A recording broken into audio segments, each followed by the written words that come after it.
இந்த நாளிலும் நாம் கர்த்தருடைய வார்த்தையை தியானிப்போம். இந்த செய்தியின் தலைப்பு மெடிடேஷன்ஸ் ஃப்ரம் ஐசையா சாப்டர் 53. ஏசாயா 53ஆம் அதிகாரத்திலிருந்து தியானங்கள். இந்த அதிகாரத்தில் 12 வசனங்கள் இருக்குது. ஒவ்வொரு வசனமாய் நாம் தியானிப்போம். முதலாவது வசனம் ஏசாயா 53. எங்கள் மூலமாய் கேள்விப்பட்டதை விசுவாசித்தவன் யார்? கர்த்தருடைய புயம் யாருக்கு? இந்த நாட்களிலே அநேகர் தேவனுடைய வார்த்தை என்ன செய்ய மாட்டாங்க? விசுவாசி. யோவான் 1:11-12 அவர் தமக்கு சொந்தமானதிலே வந்தார், அவருக்கு சொந்தமானவர்களோ அவரை ஏற்றுக்கொள்ள. அவருடைய நாமத்தின் மேல் விசுவாசம் உள்ளவர், அவரை ஏற்றுக்கொண்டவர்கள் எத்தனை பேர்களோ அத்தனை பேர்களும் தேவனுடைய பிள்ளைகளாகும்படி அவர்களுக்கு அதிகாரம் கொடுத்தார். யோவான் 6:65-68. ஒருவன் என் பிதாவின் அருளை பெறாவிட்டால் என்னிடத்திற்கு வரமாட்டான் என்று இது நிமித்தமே உங்களுக்கு சொன்னேன்.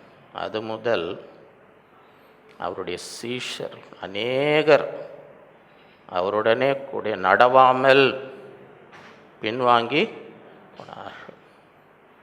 அப்பொழுது இயேசு 12 நோக்கி நீங்களும் போய்விட மனதாயிருக்கிறீர்களோ என்றார். சீமோன் பேதுரு அவருக்கு பிரதி உத்தரமாக, ஆண்டவரே, யாரிடத்தில்? நித்திய ஜீவ வசனங்கள் உம்மிடத்தில். நித்திய ஜீவனை பெறனா யார்கிட்ட போக முடியும்? வேறு யார் நித்திய ஜீவனை தர முடியும்? உம்மை விட்டு போனால் நித்திய ஜீவன் கிடைக்க வேறு யாருமே யாரிடத்தில் போவோம்? இரண்டாவது வசனம் ஏசாயா 53:2. இளங்கிளை போலவும் வறண்ட நிலத்திலிருந்து துளிக்கிற வேரை போலவும் அவனுக்கு முன்பாக எழும்பு.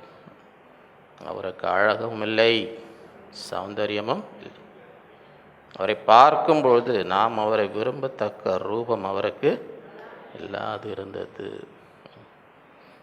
லூக்கா 2:40-52. பிள்ளை வளர்ந்து ஆவியிலே பலன் கொண்டு ஞானத்தினால் தேவனுடைய கிருபையும் அவர் மேல்.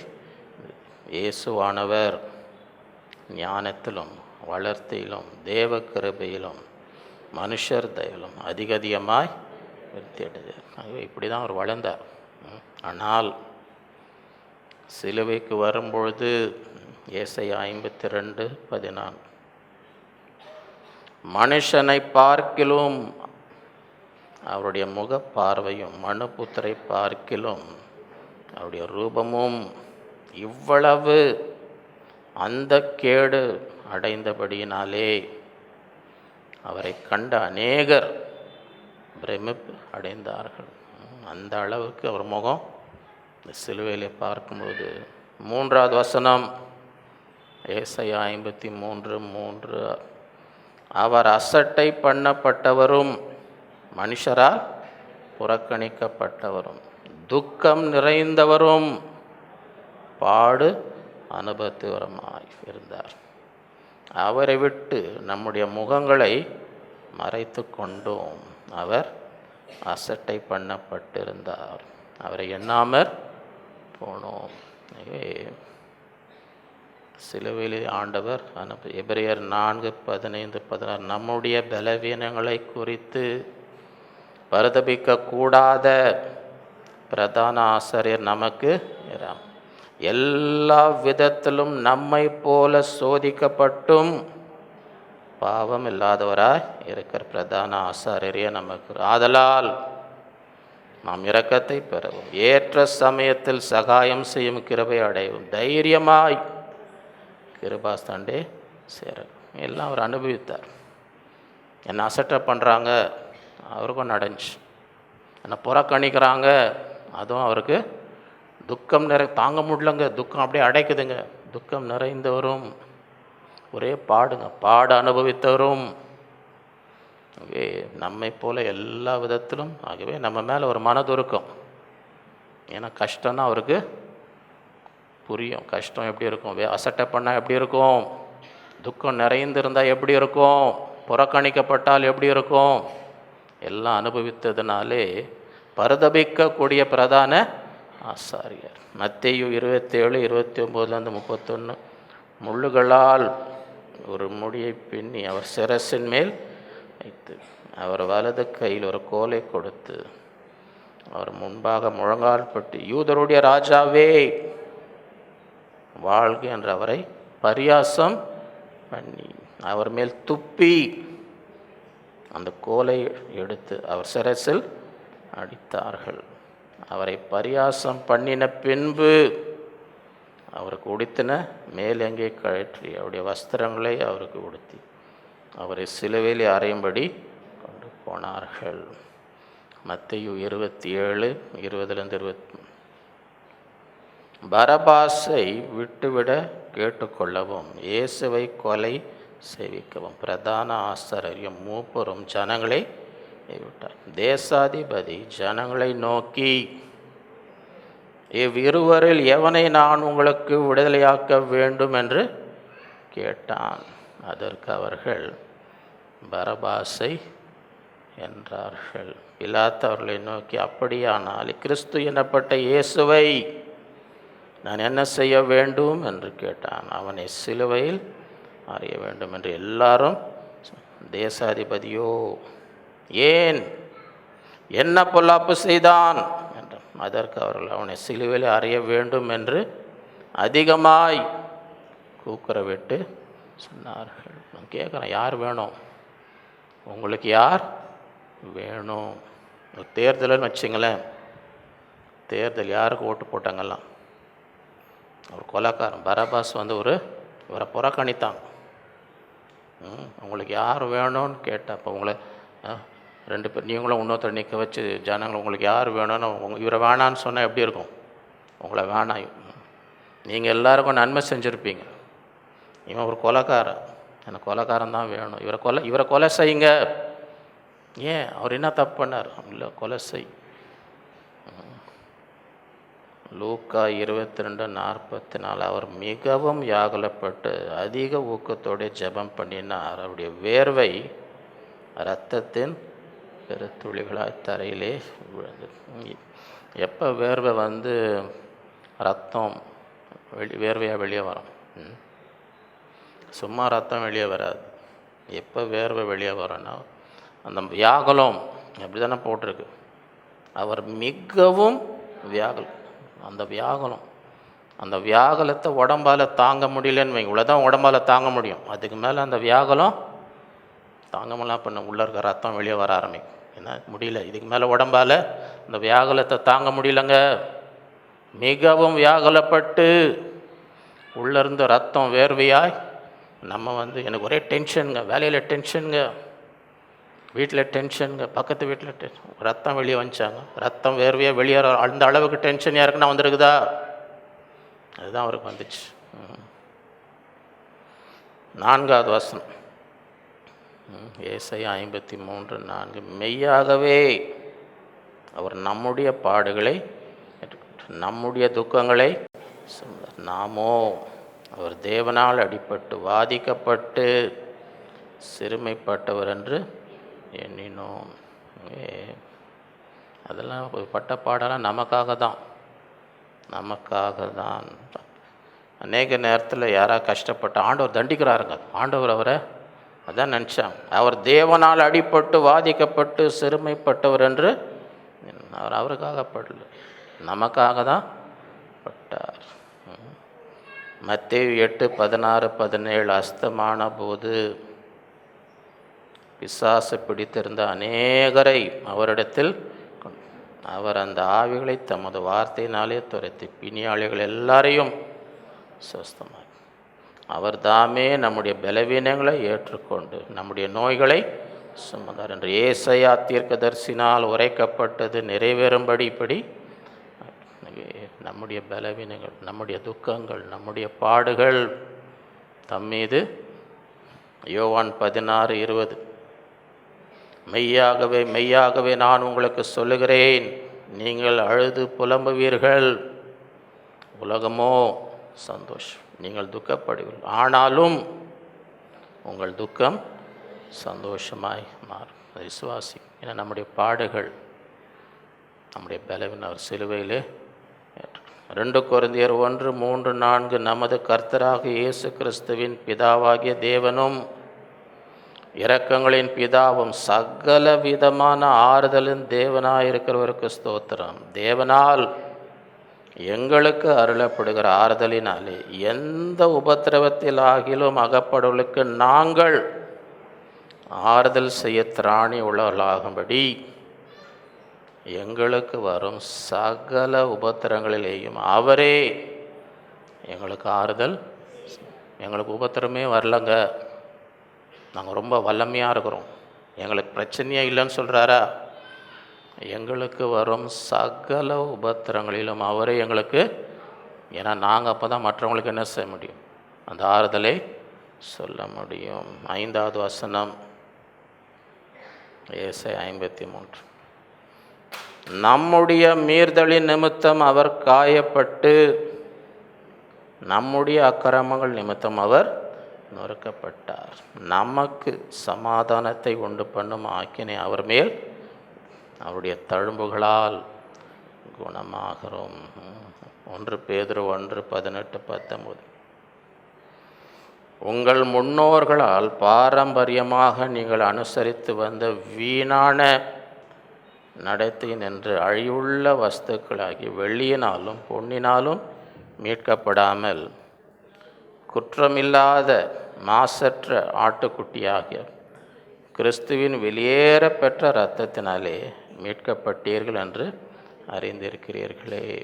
இந்த இரத்தத்தினாலே மீட்கப்பட்டோம். 1 யோவான் 2:2. நம்முடைய பாவங்களை நிவர்த்தி செய்கிற கிருபாதார பலி அவரே. நம்முடைய பாவங்களை மாத்திரமல்ல, சர்வ லோகத்தின் பாவங்களையும் நிவர்த்தி செய்கிற பலியாக இருக்கிறார். 2 கொரிந்தியர் 5:21. நாம் அவருக்குள் தேவனுடைய நீதியாகும்படிக்கு பாவம் அறியாத அவரை நமக்காக, பாவமே அறியாதவர் நமக்காக என்ன ஆகிறார்? ரோமர் 5:10. நாம் தேவனுக்கு சத்துருக்களாய் இருக்கையில் அவருடைய குமாரனின் மரணத்தினாலே அவருடனே ஒப்புரவாக்கப்பட்டோமானால், ஒப்புரவாக்கப்பட்ட பின் நாம் அவருடைய ஜீவனாலே ரட்சிக்கப்படும். அதிக கொலோசியர் 1:20. அவர் சிலுவையில் சிந்தின இரத்தத்தினாலே சமாதானத்தை உண்டாக்கி பூலோகத்தில் உள்ளவைகள் பரலோகத்தில் உள்ளவைகள் யாவும் அவர் மூலமாய் தமக்கு ஒப்புரவாக்கி கொள்ளவும் அவருக்கு எபேசியர் 1:7.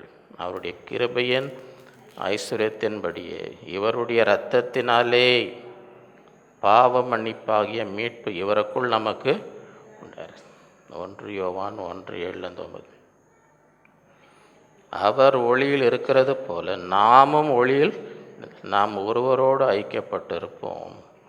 அவருடைய குமாரனாகிய இயேசு கிறிஸ்துவின் இரத்தம் சகல பாவங்களை நீக்கி நமக்கு பாவம் இல்லை என்போம். ஆனால் நம்மை நாமே வஞ்சிக்கொள்ளாக இருக்கும். சத்தியம் நமக்குள் நம்முடைய பாவங்களை நாம் அறிக்கையிட்டார், பாவங்களை நமக்கு மன்னித்து எல்லா நியாயத்தையும் நீக்கி நம்மை சுத்திகரிப்பதற்கு அவர் உண்மையும் நீதிமுள்ளவராக இருக்கிறார். ஆகவே அதுதான் நோக்கம். எல்லா பாவத்திலிருந்து நாம் சுத்திகரிக்கப்பட வேண்டும். ரோமர் 5:1.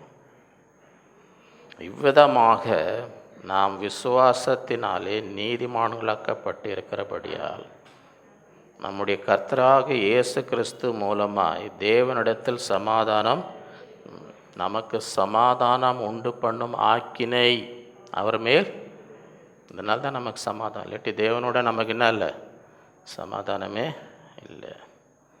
பிலிப்பியர் 4:6-7. நீங்கள் ஒன்றுக்கும் படாமல் எல்லாவற்றையும் குறித்து உங்கள் விண்ணப்பங்களை ஸ்தோத்திரத்தோடு கூடிய ஜெபத்தினாலும் வேண்டியதினாலும் தேவனுக்கு, அப்பொழுது எல்லா புத்திக்கு மேலான தேவ சமாதானம் உங்கள் இருதயங்களையும் உங்கள் சிந்தனைகளையும் கிறிஸ்து இயேசுக்குள்ளாக காத்துக்கொள்ளும். எனவே கவலையிலே வாழ்ந்து கொண்டிருக்கிறது தேவனுடைய சித்தம். ஏன்னா நமக்கு சமாதானம் உண்டு பண்ணும் ஆக்கினே அவர் மேல், நீ ஒன்றுக்கும் கவலைப்படாத, ஒன்றுக்கும் கவலைப்பட, எல்லாவற்றையும் ஸ்தோத்திரத்தோடு என்ன செய் தேவனுக்கு. அப்போ தேவ சமாதானம் அவங்க உள்ளத்தை என்ன செய்யும், காத்துக்கொள்ளும். மத்தேயு 11:28-30 வருத்தப்பட்டு பாரம் சுமப்பவர்களே நீங்கள் எல்லாரும் என்னிடத்தில், நான் உங்களுக்கு இளைப்பாறுதல் தருவேன்.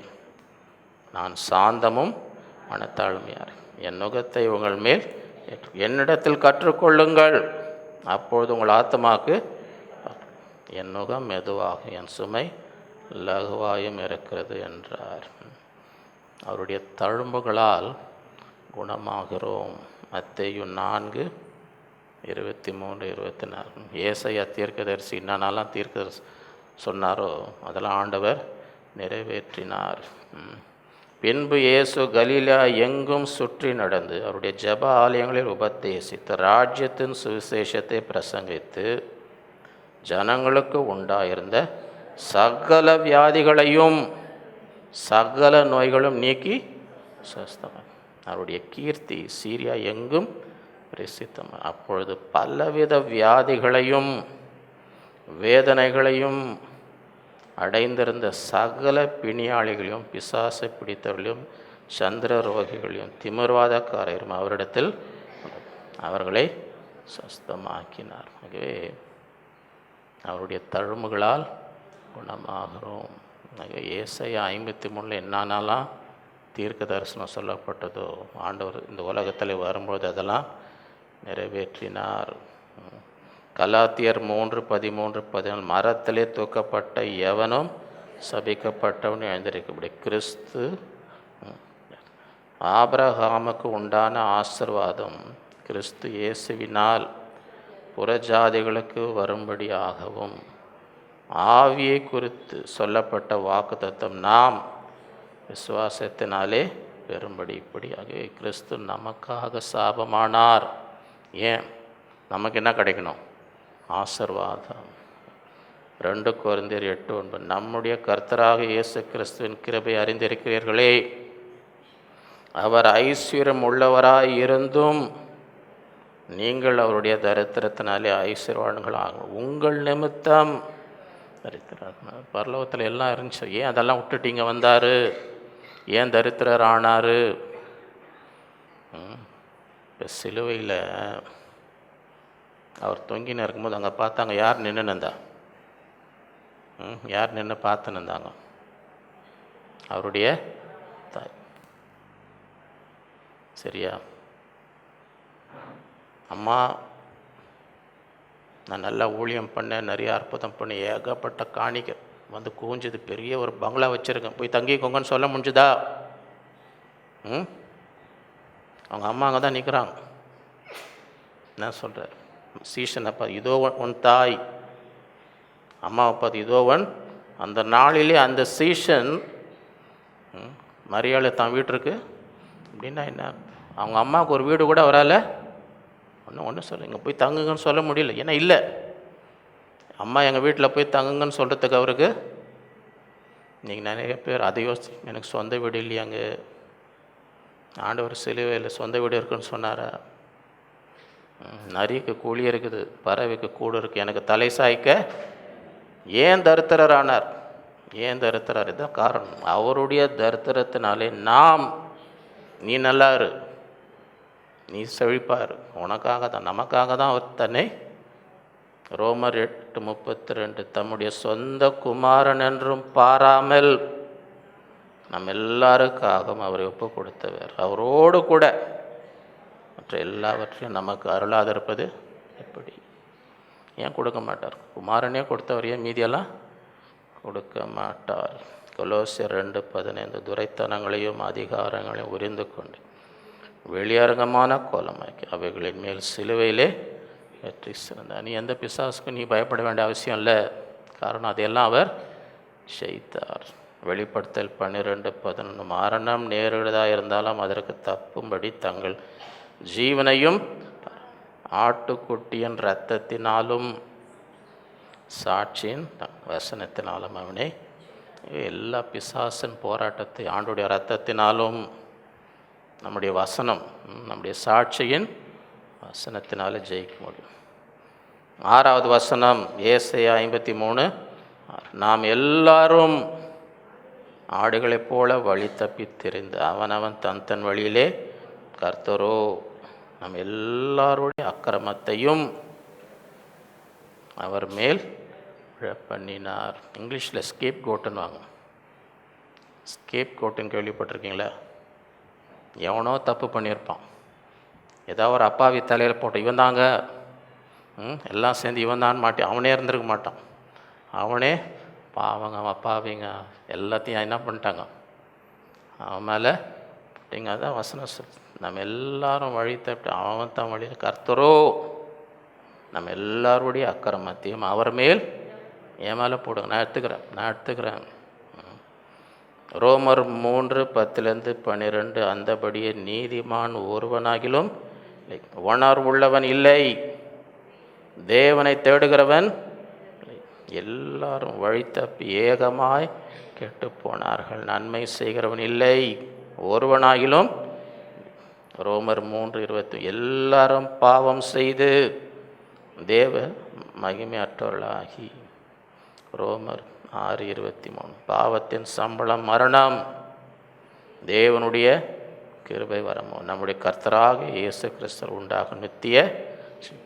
1 பேதுரு 2:25 சிதறுண்ட ஆடுகளைப் போல் இருந்தீர்கள், இப்பொழுதோ உங்கள் ஆத்துமாக்களுக்கு மெய்ப்பரும் கண்காணியுமாய் இருக்கிற இடத்தில் திருப்பப்பட்டு இருக்கிறீர்கள். யோவான் 10:11-10 நானே நல்ல மெய்ப்பன், நல்ல மெய்ப்பன் ஆடுகளுக்காக தன் ஜீவனை கொடுக்கிறான். மெய்ப்பன் இராதவன் ஆடுகள் தனக்கு சொந்தமானவர்கள் இல்லாத கூலியால் ஓனாய் வருவதை கண்டு ஆடுகளை விட்டு ஓடி போகிறான். அப்பொழுது ஓனாய் ஆடுகளை பீறி அவைகளை சிதறடிக்கும். கூலியால் கூலிக்காக வேலை செய்கிறவனாகியால் ஓடி போகிற ஆடுகளுக்காக அவன் கவலைப்படான். நானே நல்ல பிதா என்னை அறிந்திருக்கிறது போலவும் நான் பிதாவை அறிந்திருக்கிறது போலவும் நான் என்னுடையவைகளை அறிந்தும் என்னுடையவைகளால் அறியப்பட்டும் ஆடுகளுக்காக என் ஜீவனையும் கொடுக்கிறேன். நல்ல மெய்ப்பன். 7வது வசனம் ஏசாயா 53:7 அவர் நெருக்கப்பட்டும் ஒடுக்கப்பட்டும் இருந்தார், ஆனாலும் தம்முடைய வாய் அவர் திறக்க. அடிக்கப்படும்படி கொண்டு போகப்படுகிற ஒரு ஆட்டுக்குட்டியை போலவும் தன்னை மயிர் கத்திக்கிறவனுக்கு முன்பாக சத்தமிடாது இருக்கிற ஆட்டை போலவும் அவர் தம்முடைய வாயை திறவாதர். மத்தேயு 27:12 பிரதான ஆசாரியரும் மூப்பரும் அவர் மேல் குற்றம் சாட்டுகள், அவர் மாறுத்திரம் ஒன்றும் சொல். அப்பொழுது பிலாத்து அவரை நோக்கி இவர்கள் உன்மேல் எத்தனையோ குற்றங்களை சாட்டுகிறார்களே, நீ அவைகளை கேட்கவில்லையா என்றான். அவரோ ஒரு வார்த்தையும் மாறுத்திரமாக சொல். அதனால் தேசாதிபதி மிகவும் ஆச்சரியம். 1 பேதுரு 2:22-23 அவர் பாவம் செய்யவில்லை, அவருடைய வாயிலே வஞ்சனை காணப்படவும் இல்லை. அவர் வையப்படும் போது பதில் வையாமல், பாடுபடும் போது பயமுறுத்தாமலும், நியாயமாய் தீர்ப்பு செய்கிறவருக்கு தம்மை புவித்தார். ஒன்றுமே திரும்ப பேசல, யாரையும் பயமுறுத்தலை. உன்னை என்ன பண்ணுறேன் பார்.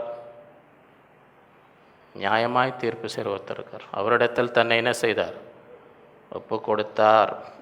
8வது வசனம் ஏசாயா 53:8 இடுக்கணிலும்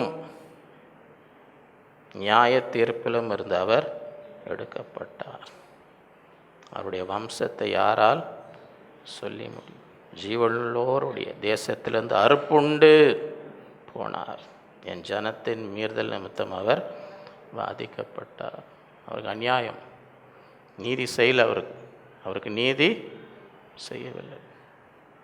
லூக்கா 23:14-20 அவர்களை நோக்கி, ஜனங்களை கலகத்துக்கு தூண்டிவிடுகிறனாக இந்த மனுஷனை என்னிடத்தில் கொண்டு வந்தீர்.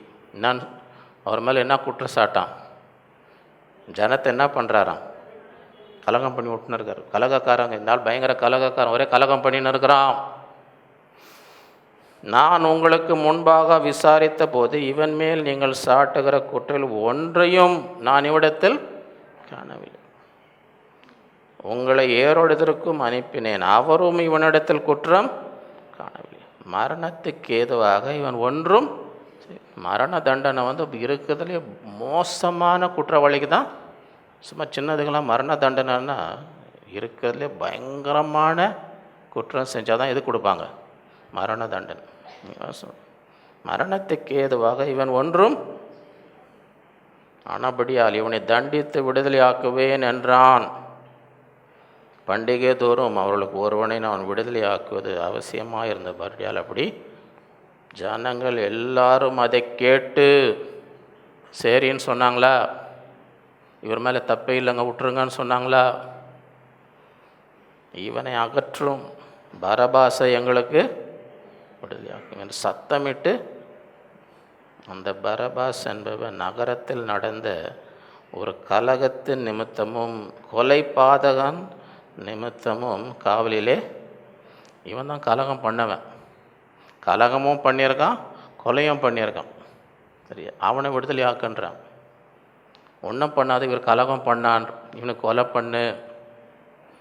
பிலாத்து இயேசுவை விடுதலையாக்க மனதாய் மறுபடியும் அவர்களிடத்தில், பிலாத்துக்கு இவர் விடுதலை ஆக்கணும், இவர் ஒன்றுமே பண்ணல. அவர்களோ அவனை சிலுவையில் அறையும் என்று கூக்குரட்டு. அவன் 3ஆம் தரம் அவரிடத்தில் நோக்கி, ஏன் இவன் என்ன பொல்லாப்பு? மரணத்துக்கு ஏதுவான குற்றம் ஒன்றும் இவனிடத்தில் நான் காணவில்லையே, ஆகையால் நான் இவனை தண்டித்து விடுதலை ஆக்குவேன் என்றான். அப்படி இருந்தும் அவரை சிலுவையில் அறைய வேண்டும் என்று அவர்கள் உரத்த சத்தத்தோடு கேட்டுக்கொண்டே இருந்தார்கள். அவர்களும் பிரதான ஆசிரியம் இட்ட சத்தம் மேற்கொண்டு, இவரை விடுதலை ஆக்குன்ற சத்தமே இல்லைங்க. கேள்வி என்னென்னா, அந்த அஞ்சப்போ 5000 பேர், எங்கே அந்த பேர்? 5000 புருஷரும் ஸ்திரீகளும் பிள்ளைகளும், அந்த கூட்டம் எங்கே போச்சு? அந்த 4000 புருஷர்கள், அந்த கூட்டம் எங்கே போச்சு? ஒன்றுமே. இந்த பக்கம் ஒரு கொலை, இன்னொரு பக்கம் விடுதலையாக்குன்னு ஒரு கூட்டம் இருந்திருக்கணும்ல, எங்கே போச்சு? இதுலேருந்து இதுதான் உலகம். நீங்கள் ஆயிரக்கணக்கான பேருக்கு எவ்வளோ நன்மை செஞ்சுருக்கலாம். ஆனால் உங்கள் கஷ்ட நேரத்தில் நிற்பாங்கன்னு என்ன செய்யாதீங்க நினைக்காது. யாரும் நிற்கல. ஆண்டவருக்கு யாருமே எத்தனாயிரம் ஜனங்களுக்கு அவர் பிரசங்கம் பண்ணாலும் அற்புதம் செஞ்சாலும் ஒருத்தர் அங்கே ஒரு சத்தமாக கேட்டுச்சா? அங்கே ஒருத்தர் கத்தின்னு இருந்தார், விடுதலை ஆக்குன்னு கத்தினா இதாக இருக்கா? அங்கே ஒரு ஆள் கூட இல்லை, ஒரு ஆள் கூட. அதுதான் நீதி, அதுதான் அவருக்கு நியாயம் கிடைக்கல. உலகத்தில் அவருக்கு என்ன செய்யலை? இவரை 3 வாட்டி கேட்குறாரு, ஒன்றுமே தப்பே பண்ணல, எப்படிங்க இவரை கொலை பண்ணுறது? பெரிய குற்றவாளி தான், மரண தண்டனை, ஒன்றுமே செய்யலையே. சிலுவையில் அறைந்தே ஆகணும். அப்பொழுது அவர்கள் கேட்டுக்கொண்டபடியே ஆகட்டும் என்று பிலாத்து தீர்ப்பு செய்து, கலகத்தின் நிமித்தமும் கொலை பாதகன் நிமித்தம் காவலில் போடப்பட்டிருந்தவனை அவர்கள் கேட்டுக்கொண்டபடியே விடுதலையாக்கி, இயேசுவையோ அவர்கள் இஷ்டத்துக்கு ஒப்பு கொடுத்தான். 9வது வசனம், ஏசாயா 53. துன்மார்க்கரோடே அவருடைய பிரேத குழியை நியமித்தார்கள், ஆனாலும் அவர் மரித்த போது ஐஸ்வர்யவானே இருந்தார். அவர் கொடுமை செய்யவில்லை, அவர் வாயில் வஞ்சனையும் இருக்கவில்லை. மத்தேயு 27:57-60. சாயங்காலம் ஆனபோது இயேசுவுக்கு சீஷனும் ஐஸ்வரனுமாயிருந்த யோசேப்பு என்னும் பெயர் கொண்ட அரிமத்தையா ஓரானாகிய ஒரு மனுஷன் வந்து பிலாத்தினிடத்தில் போய் இயேசுவின் சரீரத்தை கேட்டான். அப்பொழுது சரீரத்தை கொடுக்கும்படி பிலாத்து கட்டளையிட்டான். யோசேப்பு அந்த சரீரத்தை எடுத்து துயமான மெல்லிய துப்பட்டிலே சுற்றி தன் கண்மலையில் வெட்டியிருந்த தன்னுடைய புதிய கல்லறையில் அதை வைத்த கல்லறையின் வாசல் ஒரு பெரிய கல்லை புரட்டி வைத்து போட்டான். இவர் ஐஸ்வர்யவான். இந்த வசனம் மரணத்திலே அவன் ஐஸ்வர்யவான்களோடு ஒரு ஐஸ்வர்யவானுடைய கல்லறையில் இவர் என்ன செய்கிறாங்க, கொண்டு போய் மத்தேயு 26:51-52. அவர் கொடுமை செய்யவில்லை, அவர் கொடுமை. அப்பொழுது இயேசுவோடு ஒருவன் கை நீட்டி தன் பட்டயத்தை உருவி பிரதான ஆசாரியருடைய வேலைக்காரன் காதை வெட்டினான். அவர் பேதுரு. மீதி இடத்துல பார்த்திங்கன்னா பேதுரு. சரியா, புதிய பட்டயம் வந்து கழுத்தை தான் வெட்டுவாங்க. புதிய பட்டயத்தை வச்சு என்ன வெட்டுவாங்க, கழுத்தை தான் வெட்டுவாங்க. ஐயா காதை வெட்டினார். ஏன்னா அவர் மீன் பிடிக்கிறவர். இந்த மீனை பிடிச்சி சைடில் இருப்பாங்க பாருங்க, இந்த சைடில் அந்த பழக்கத்தில் என்ன பண்ணி விட்டார், காதை வெட்டி விட்டார். சரியா. அப்பொழுது இயேசு அவனை நோக்கி, உன் பட்டயத்தை திரும்ப அதன் உரையிலே போடு. பட்டயத்தை எடுக்கிற யாவரும் பட்டயத்தாலே மடிந்து கொடுமை செய்யாத. அவர் கொடுமை செய்யவில்லை, யாருக்கும் என்ன செய்யாத, கொடுமைலாம் செய்யாத. லூக்கா 9:53-56. அவர் எருசலேமுக்கு போக நோக்கமாக இருந்தபடினால் அவ்வூர் அவரை ஏற்றுக்கொள்ளவில்லை. இந்த சமாரிய பட்டணம் உள்ளே வராதிங்கன்றாங்க. நீங்கள் வராத, நீ நான் எருசலேம் போக பார்க்குறீங்க, அப்படி வேறு வழியாக போங்க, எங்கள் ஊர் வழியாக. அவருடைய சீஷராகிய யாக்கோபும் யோவானும் அதை கண்டபோது அவங்களுக்கு பயங்கர விசுவாசம் வந்துடுச்சு. உங்களை உள்ளே சேர்க்கலான்னு ஒன்று விசுவாசம் என்னன்றாங்க, ஆண்டவரே எலியா செய்தது போல வானத்திலிருந்து அக்கினி இறங்கி இவர்களை அழிக்கும்படி நாங்கள் கட்டளையிட நமக்கு சித்தமா, இந்த பட்டணத்தை அழிக்கணும். அவர் திரும்பி பார்த்து, நீங்கள் என்ன ஆவி உள்ளார்கள் என்பதை அறியீர்கள். அந்த அதட்டி, மனுஷகுமாரன் மனுஷருடைய ஜீவனை அழிக்கிறதற்கு அல்ல, ரட்சிக்கிறதற்கு வந்தார் என்று. அதன் பின்பு அவர்கள் வேறு கிராமத்திற்கு போனார்கள். அவர் கொடுமை செய்யவில்லை, அவர் வாயில் வஞ்சனை. யோவான் 8:14-18. இயேசு அவர்களுக்கு பிரதியுத்தரமாக, என்னை குறித்து நானே சாட்சி கொடுத்தாலும் என் சாட்சி உண்மையாக இருக்கிறது.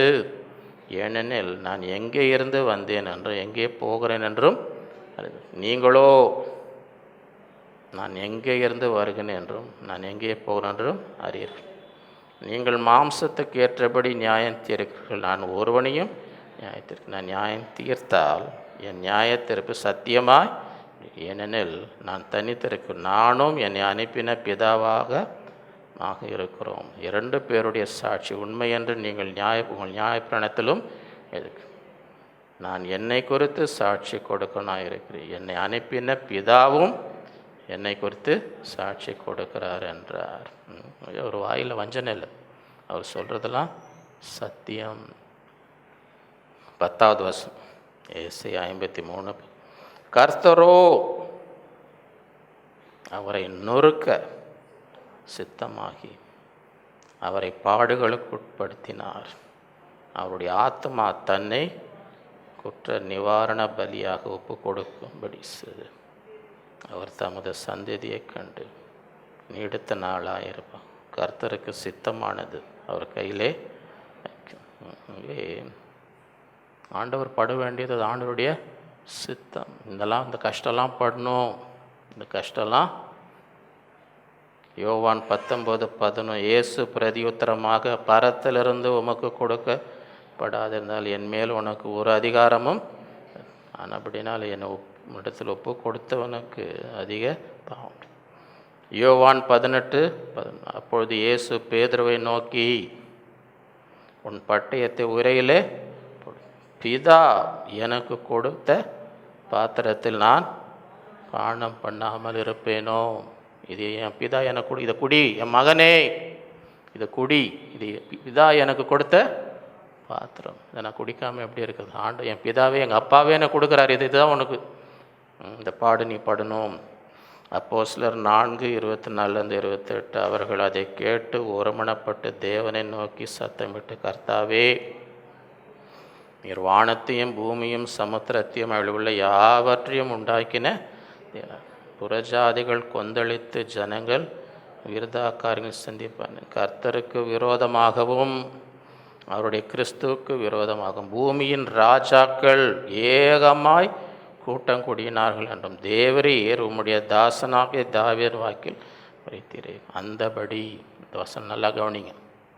இங்கே எல்லாம் ஒன்றா சேர்ந்துருக்கிறாங்க, பூமியின் ராஜாக்கள் எல்லாம் ஒன்றா சேர்ந்துருக்கிறாங்க அவருக்கு, இயேசுக்கு விரோதமாக. அந்தபடி உம்முடைய கரமும் உம்முடைய ஆலோசனை முன் குறித்தவைகள் யாவையும் அவங்க இஷ்டத்துக்கு எதுவும் பண்ண முடியாது. ஆண்டவர் முன் குறித்தார், ஆண்டவர் ஆலோசனை, இது என் மகன் இந்த பாடலாம் அனுபவிக்கணும், சிலுவைக்கு போகணும், அவர் முன் குறித்து. ஏரோதும் பொந்து பிலாத்தும் புறஜாதிகளோடும் இஸ்ரவேல் ஜனங்களோடும் கூட நீர் அபிஷேகம் பண்ணின உம்முடைய பரிசுத்த பிள்ளையாக இயேசுக்கு விரோதமாக மெய்யாகவே. மத்தேயு 26:30. சற்று அப்புறம் போய் முகம் குப்புற விழுந்து, என் பிதாவே, இந்த பாத்திரம் என்னை விட்டு நீங்கள் குடுமானால் நீங்கள் முடி, ஆகிலும் என் சித்தத்தின்படி இல்லை உம்முடைய சித்தத்தின்படியே ஆக கடவுள். இதெல்லாம் ஏன் நடந்தது? ஏன் சிலுவை நடந்ததுன்னா அது ஆண்டருடைய சித்தம். பிலிப்பியர் 2:5 கிறிஸ்து இயேசுவின் சிந்தை உங்களில் இருக்க கடவுது.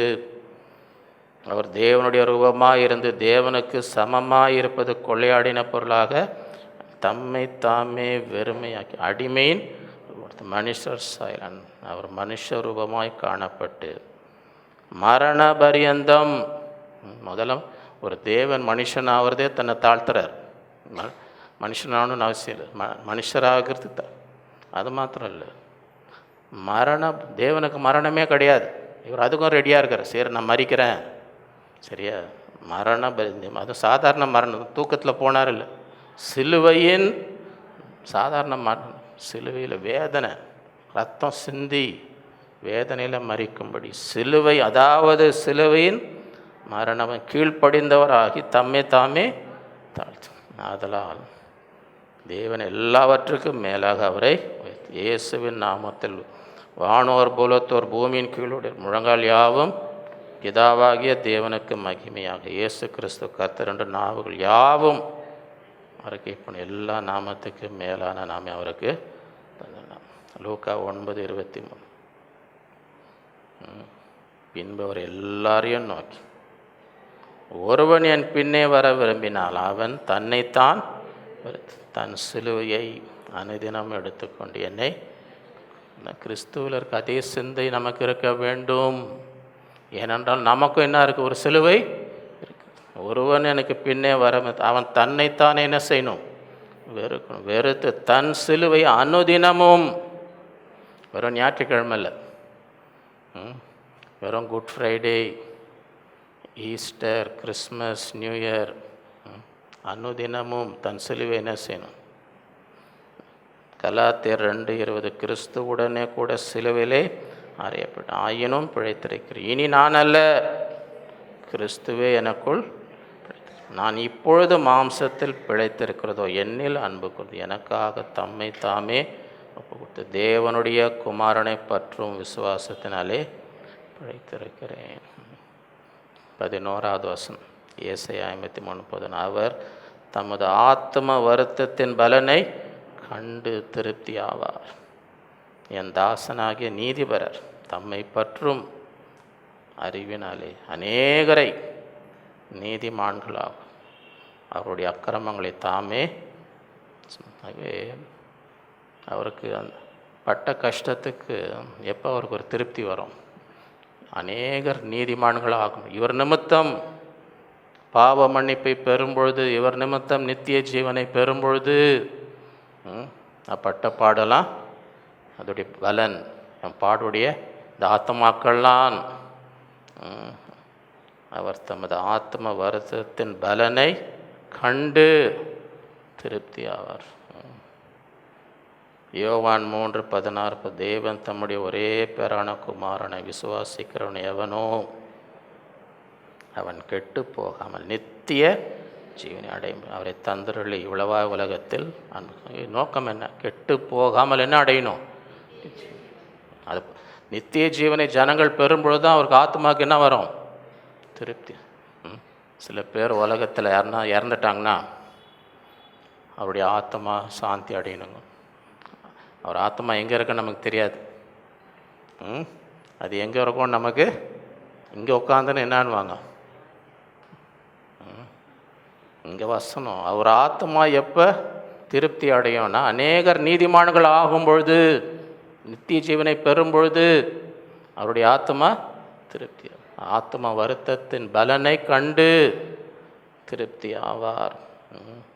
உலகத்தை ஆக்கினைக்குள்ளாக தீர்க்கும்படி தேவன் தம்முடைய குமாரனை உலகத்தில் அனுப்பாமல் அவராலே உலகம் ரட்சிக்கப்படுவதற்காகவே, உலகம் ரட்சிக்கப்படணும். அப்போ தான் ஒரு ஆத்மாவுக்கு என்ன இருக்கும்?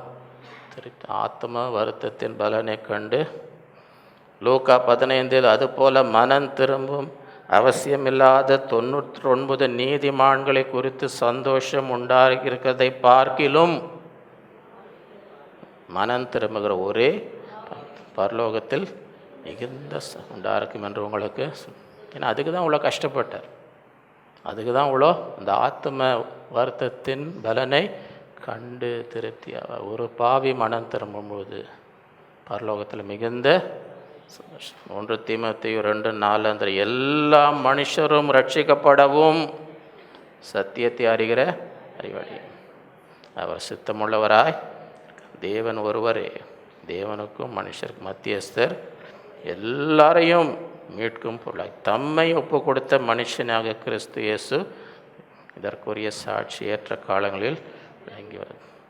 2 பேதுரு 3:9 தாமதிக்கிறார் என்று சிலர் எண்ணுகிறபடி கர்த்தர் தமது வாக்குத்தத்தத்தை குறித்து நம்ம ஆண்டவர் ஒன்று இவ்வளோ லேட் ஆகினே போகுது, இன்னும் தாமதமாக இருக்குதே, இது வருகிறாரு நாங்கள் 2ஆம் வருகை இவ்வளோ நாளே இன்னும் வரலையே. தாமதிக்கிறார் என்று சிலர் எண்ணுகிறபடி கர்த்தர் தமது வாக்குத்தத்தத்தை குறித்து தாமதியாயிராமல், ஏன் தாமதிக்கிறார்? ஒருவரும் கெட்டு போகாமல் எல்லாரும் மனம் திரும்ப வேண்டும் என்று விரும்பி, அதுதான் அவருடைய ஆசை. ஒருத்தர் கூட என்ன செய்யக்கூடாது, கெட்டு போக எல்லாரும் என்ன செய்யணும்? மனம் விரும்பி நம்மேல் நீடிய பொறுமையுள்ளவராய் இருக்கிறார். 12வது வசனம் ஏசாயா 53:12 கடைசி வசனம். அவர் தம்முடைய ஆத்மாவை மரணத்தில் அக்கிரமக்காரரில் ஒருவராக எண்ணப்பட்டு அநேகருடைய பாவத்தை தாமே அக்கிரமக்காரருக்காக வேண்டிக் கொண்டது நிமித்தம் அநேகரை அவருக்கு பங்காக கொடுப்பேன், பலவான்களை அவர் தமக்கு கொள்ளையாக பங்கிட்டு கொள்வார். அக்கிரமக்காரரோட அவரையும் ஒன்றா சில பேர் கோச்சிப்பாங்க, என்னங்க அவங்களோட என்னையும் சேர்த்து விட்டீங்க, ஏதோ மோசமான கூட்டத்தோடு நீங்களும் அந்த மாதிரி தான் சொல்லிட்டாங்கன்னு வைங்க, ரொம்ப கோச்சிப்பாங்க. எப்படிங்க நீங்கள் என்னையும் அவங்களோட எப்படிங்க நீங்கள் சேர்த்துருவீங்க, என் பேர் எப்படிங்க அந்த பேரோட சேர்ப்பீங்க அப்படின்னு கோச்சிக்கிறாங்களா இல்லையா? அவருக்கு தான் நடந்துச்சு. அக்கிரமக்காரர் ஒன்றா சேர்த்து விட்டாங்க அவர். மத்தேயு 26:55-56 அந்த வேளையில் இயேசு ஜனங்களை நோக்கி, கள்ளனை பிடிக்க புறப்படுகிறது போல நீங்கள் பட்டயங்களையும் தடிகளையும் எடுத்துக்கொண்டு என்னை பிடிக்க வந்தீர்கள். நான் தினந்தோறும் உங்கள் நடுவிலே உட்கார்ந்து தேவாலயத்தில் உபதேசம் பண்ணி கொண்டிருந்தேன், அப்பொழுது நீங்கள் என்னை பிடிக்கவில்லை. ஆகிலும் தீர்க்கதரிசிகள் எழுதியிருக்க வசனங்கள் நிறைவேறும்படி இவைகளெல்லாம் சம்பவிக்கும். அப்பொழுது சீஷர்கள் எல்லாரும் ஓடி வந்து அவரை காப்பாற்றினார்கள். அப்படியா போட்டிருக்குது. அப்பொழுது சீஷர்கள் எல்லாரும் அவரை விட்டு அங்கே அந்த கும்பல் பிலாத்து கேட்க யாரை விடுதலையாக்கணும், இவரை விடுதலையாக்கணும், அங்கே யாருமே காணோம். அந்த 5000 பேர் 4000 பேர் யாருமே இங்கே அவங்கள விட்டுருங்க, 5000 4000 விட்டுரு, இது யார் இது கூடியா இருக்கும். இவங்களும் என்ன பண்ணுறாங்க, தனியாக விட்டாங்க. எல்லாரும் இந்த முன்னாடியே சொன்னார், நீங்கள் எல்லாரும் என்ன, ஆனால் நான் தனியில், என் பிதா என்னோடு இருப்பார்.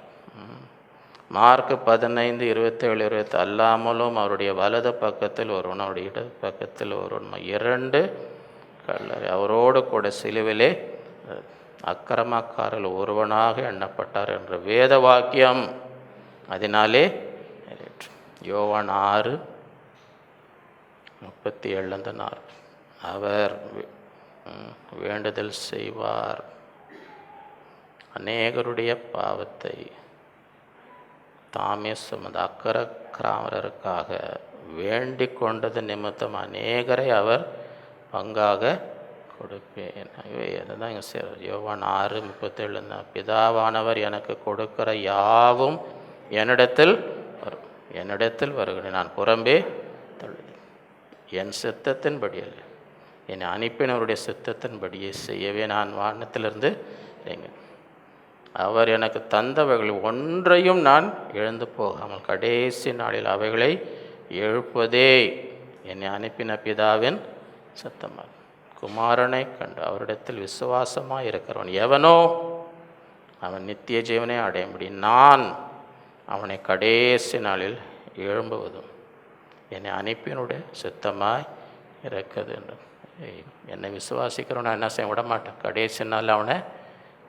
ரோமர் 8:33-34 தேவன் தெரிந்து கொண்டவர் மேல் குற்றம் சாற்றுகிறவன் யார்? தேவனே அவர்களை ஆக்கினைக்குள்ளாக தீர்க்கிறவன். கிறிஸ்துவே மரித்தவர், அவரே எழுந்தவர், அவரே தேவனுடைய வலது பரசிலம் நமக்காக வேண்டுதல் செய்கிறவரும் அவரே. நமக்காக கடைசினா நம்ம எல்லாரும் கொண்டு போய் சேர்க்கணும், நம்ம எல்லாரும் என்ன செய்யணும், பரலோகத்தை கொண்டு போய் நமக்காக வேண்டுதல் செய்து கொண்டிருக்கிறார். மத்தேயு 20:20 அப்படியே மனுஷகுமாரனும் ஊழியம் கொள்ளும்படி வராமல் ஊழியம் அநேகரை மீட்கும் பொருளாக தம்முடைய ஜீவனை கொடுக்கவும். 2 கொரிந்தியர் 5:14-15 இன்றைக்கி நாம் என்ன செய்யணும், அதான் கேள்வி. இவ்வளோ நேரம் அவர் செய்தார், அவர் செய்தார், அவர் செய்தார். இப்போ 12 வசனம் முடிஞ்சு போச்சு, 12 வசனமும் முடிஞ்சு போச்சு. முடிக்கும் போது கேள்வி என்ன, நாம் இன்றைக்கு என்ன, அதுதான் அது. 2 கொரிந்தியர் 5:14 கிறிஸ்துவனுடைய அன்பு எங்களை நெருக்கி, ஏனென்றால் எல்லாருக்காகவும் ஒருவரே மரித்தார்கள், எல்லாரும் மரித்தார்கள் என்றும் பிழைத்திருக்கிறவர்கள். அப்படின்னா பிழைத்திருக்கிறோம்னா உலகத்தில் உயிரோடு இருக்கிறோம், பிழைத்திருக்கிறவர்கள் இனி அப்படின்னு. இவ்வளோ நாள் எப்படி வாழ்ந்தீங்கன்னு தெரில, இவ்வளோ நாள் எப்படி வாழ்ந்தீங்கன்னு தெரில. நான் பிழைத்திருக்கிறவர்கள் இனி தங்களுக்கென்று தங்களுக்காக மரித்து எழுந்தவருக்கென்று பிழைத்திருக்க முடியும். அவர் எல்லாருக்காக மரித்தார் என்று நினைக்கிறோம். மார்க் 16:15 பின்பு அவர் அவர்களை நோக்கி, நீங்கள் உலகமெங்கும் போய் சர்வ சிருஷ்டிக்கும் சுவிசேஷத்தை விசுவாசம் உள்ளவனாக ஞானஸ்தானம் பெற்றவன் ரட்சிக்கப்படும், விசுவாசியாதவனோ ஆக்கினைக்குள்ளாக தீர்க்கப்படுவான். மத்தேயு 28:18-20 இதுதான் கிரேட் கமிஷன். இங்கிலீஷில் த கிரேட் கமிஷன், பெரிய உத்தரவு. அப்பொழுது இயேசு சமீபத்தில் வந்து அவர்களை நோக்கி, வானத்திலும் பூமியிலும் சகல அதிகாரம் எனக்கு கொடுக்கப்பட்டிருக்கு, ஆகையால் நீங்கள் புறப்பட்டு போய் சகல ஜாதிகளையும் சீஷராக்கி பிதா குமாரன் பரிசுத்தாவின் நாமத்தில் அவர்களுக்கு ஞானஸ்தானம், நான் உங்களுக்கு கட்டளையிட்ட யாவையும் அவர்கள் கை கொள்ளும்படி அவர்களுக்கு இதோ உலகத்தின் முடிய பிறந்த சகல நாட்களில் நான் உங்களுடனே இருப்பேன். இதுவே எல்லா அதிகாரம், வானத்திலும் பூமியில் எல்லா அதிகாரம் எங்கிட்ட. நீங்கள் என்ன செய்யுங்க, போங்க, இவ்வளோ அதிகாரம் என் கையில் இருக்குது, இந்த அதிகாரத்தோடு தான் உங்களை போக சொல்கிறேன். போங்க, சகல தேசத்திலும் சுவிசேஷம் பிதா குமாரன் பரிசுத்தா நாமள என்ன செய்யுங்க, ஞானஸ்தானம் கொடுங்கள், உலகம் முடிவு பிறந்த நான் உங்களோடு.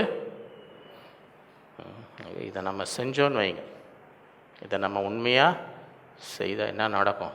வெளிப்படுத்தின விசேஷம் 7:9 இவைகளுக்கு பின்பு நம்ம செய்ய வேண்டிய உத்தரவாதத்தை உண்மையாக செய்தோம் என்றால், சகலரையும் சீஷராக்கினோம் என்றால், பிழைத்திருக்கிறவர்களையும் ஆண்டவருக்காக பிழைப்போம் என்றால் என்ன நடக்கும்? இவைகளுக்கு பின்பு நான் பார்த்தபோது, இதோ சகல ஜாதிகளிலும் கோத்திரங்களிலும் ஜனங்களிலும் பாஷைக்காரிலும் இருந்து வந்ததும் ஒருவனும் எண்ணக்கூடாததுமான திரளான கூட்டமாகிய ஜனங்கள், எண்ணக்கூட முடியாது, ஒருவரும் எண்ணக்கூடாததுமான திரளான கூட்டமாகிய ஜனங்கள் வெள்ளை அங்கிகளை தரித்து தங்கள் கைகள் குருத்தோல்களை பிடித்து சிங்காசனத்துக்கு முன்பாகவும் ஆட்டுக்குட்டியானவருக்கு முன்பாகவும் நிற்க அவர்கள் மகா சத்தமிட்டு, இதுலேருந்து என்ன கற்றுக்குறோம்? மகா சத்தம் விடணுமா? ஊன்னு யாருக்கும் கேட்காத மாதிரி இருக்கணுமா? மகா ரட்சிப்பின் மகிமை சிங்காசனத்தின் மேல் வீற்றிருக்க எங்கள் தேவனுக்கும் ஆட்டுக்குட்டியானவருக்கும் உண்டாவதாக என்று தூதர்கள் யாவரும் சிங்காசனத்தையும் மூப்பர்களையும் 4 ஜீவங்களையும் சூழ நின்று சிங்காசனத்திற்கு முகம் குப்புற விழுந்து தேவனை, ஆமேன், எங்கள் தேவனுக்கு துதியும் மகிமையும் ஞானமும் ஸ்தோத்திரமும் கனமும் வல்லமையும் பலனும் சதா காலிலும் உண்டாவதாக, ஆமேன். இதுதான் குறிக்கோள். அவர் தம்முடைய ஆத்மாவின் வருத்தத்தின் பலனை கண்டு ஒருவரும் எண்ணக்கூடாத ஒரு கூட்டம், எல்லா ஜாதிகள், எல்லா பாஷைகள், எல்லா தேசம் அங்கே வந்து நிற்கும். அப்போ என்னப்பா, இதுக்கு தான் நான் என் உயிரை கொடுத்தேன், இதுக்கு தான் என் ரத்தத்தை சிந்தினேன், கெட்டு போகாமல் நித்திய ஜீவனை அடையமடிக்கு. ஆகவே இந்த நாட்களில் ஆண்டவரே, நாங்கள் உமக்காக உமக்கு நாங்கள் சந்தோஷத்தை கொண்டு வரணும். ஒவ்வொரு நாளும் உமக்காக ஊழியம் செய்யணும். ஒவ்வொரு நாளும் அநேகரை நீதிக்குள்ளே கொண்டு வரணும், நம்முடைய ராஜ்யத்துக்குள்ளே கொண்டு வரணும். அங்கே யாரும் எண்ணக்கூடாத ஒரு கூட்டம் அந்த நாளிலேயும் சிங்காசனத்துக்கு முன்பதாக வந்து நிற்க வேண்டும். அதற்காக தான் இந்த உலகத்தில் நாங்கள் இருக்கிறோம். இனி தங்களுக்காக மரித்து, ஆண்டவரே, இந்த நாளில் அப்படிப்பட்டவர்களாக எங்கள் ஒவ்வொருவரையும் மாற்றும் என்று இந்த நாளில் நம்ம என்ன செய்யணும்? தேவனுக்கு ஒப்பு கொடுக்க வேண்டும். அப்பொழுது கர்த்தர் இந்த நாட்களில் பெரிய காரியங்களை செய்வார். இந்த வசனங்கள் நம்ம இருதயத்தில் கிரியை செய்து 30, 60, 100 பலன் கொடுக்கத்தக்க கர்த்தர் நம்ம ஒருவருக்கும் கிருபை செய்வாராக. ஜெயிப்போம். அன்புள்ள ஆண்டவரே, உம்மை துதிக்கிறோம், உம்மை ஸ்தோத்திரிக்கிறோம். அந்த நாளிலும் விசேஷமாக நம்முடைய சிலுவை பாடுகளை தியானிக்கும்படி, அதை குறித்து பாடும்படி, நன்றி செலுத்தி ஸ்தோத்தரித்து நம்மை நோக்கி ஜெபிக்கும்படி, சிலுவையிலே எங்களுக்காக சம்பாதித்த எல்லா ஆசீர்வாதங்களை இந்த நாளிலே சுதந்திரிக்கும்படி, நம்முடைய வசனத்திலிருந்து நீர் சென்ற பாதையை, அனுபவித்த வேதனையை, எங்களுக்காக தியாகத்தை தியானிக்கும்படி தந்த கிருபைக்காக இந்த நாளிலே இந்த ஒவ்வொரு வசனமும் எங்கள் இருதயத்தில் கிரியை செய்யட்டும். 30, 60, 100 பலன் கொடுக்கட்டும். இந்த நாட்களிலே உம்முடைய வார்த்தை ஒருபொழுதும் வெறுமையாய் திரும்பி வரும். எதற்காக அனுப்பினீரோ இதை நிறைவேற்றட்டும். நாங்களும் உம்முடைய அன்பினாலே நிரப்பப்பட்டு, கிறிஸ்துவின் அன்பு எங்களை நெருக்கி ஏவுகிறது. இனி நான் எங்களுக்காக அல்ல, எங்களுக்காக மரித்து உயிர்த்தேன், உமக்காகவே வாழ வேண்டும் என்ற ஒரு வைராக்கியம், ஒரு பாரம் நாளில் எங்களை கட்டளையிடுவீராக. உங்கள் சபை உமக்காக எழும்பி பிரகாசிக்கிற சபையாக உம்முடைய வல்லமையால் நிரப்பப்பட்டு அநேகரை உம்முடைய ராஜ்யத்துக்குள் கொண்டு வரும்படி, உம்முடைய ஆத்ம வருத்தத்தின் பலனை கண்டு நீர் திருப்தி ஆகும்படி, பரலோகத்தில் மிகுந்த சந்தோஷம் உண்டாகும், அநேக பாவிகள் மனம் திரும்பும்படி எங்கள் ஒவ்வொருவரையும் நீர் பயன்படுத்துகிறாக. ஒவ்வொருவரும் எண்ணக்கூடாத ஒரு திரள் கூட்டம் அந்த நாளிலே உமக்கு முன்பதாக நிற்கும்படி எல்லா தேசம், எல்லா பாஷை, எல்லா ஜாதி, அதில் நாங்களும் உமக்காக கிரியை செய்யும்படி இந்த நாளிலே கிருபை தருவீராக. இந்த நாளிலே ஒவ்வொருடைய தேவைகளெல்லாம் மன விருப்பங்களை நிறைவேற்றும், பாரங்களெல்லாம் நீக்கும், துக்கத்தெல்லாம் சந்தோஷமாய் மாற்றும். எங்களுக்காக சம்பாதித்த அத்தனை ஒவ்வொருவரும் அனுபவிக்கும்படி உடைய பிள்ளைகளை ஆசீர்வதிப்பீராக. உடைய கரத்தில் ஒப்பு கொடுக்கிறோம். எல்லா துதிகன மகிமை உமக்கே செலுத்துகிறோம். இயேசுவின் மூலம் பிதாவே, ஆமென். நம்முடைய கர்த்தராகிய இயேசு கிறிஸ்துவின் கிருபையும் பிதாவாகிய தேவனுடைய அன்பும் பரிசுத்த ஆவியானவரின் அந்யோன்ய ஐக்கியமும் நம் அனைவரோடும் என்றும் என்றும் சதா காலம் இருப்பதாக. என் ஆத்மாவே கர்த்தரை ஸ்தோத்திரி, என் முழு உள்ளமே அவருடைய பரிசுத்த நாமத்தை ஸ்தோத்திரி. என் ஆத்மாவே கர்த்தரை ஸ்தோத்திரி, அவர் செய்த சகல உபகாரங்களையும் மறவாதே. ஹல்லேலூயா. கர்த்தர் உங்கள் ஒவ்வொருவரையும் அளவில்லாமல் ஆசீர்வதிப்பாராக.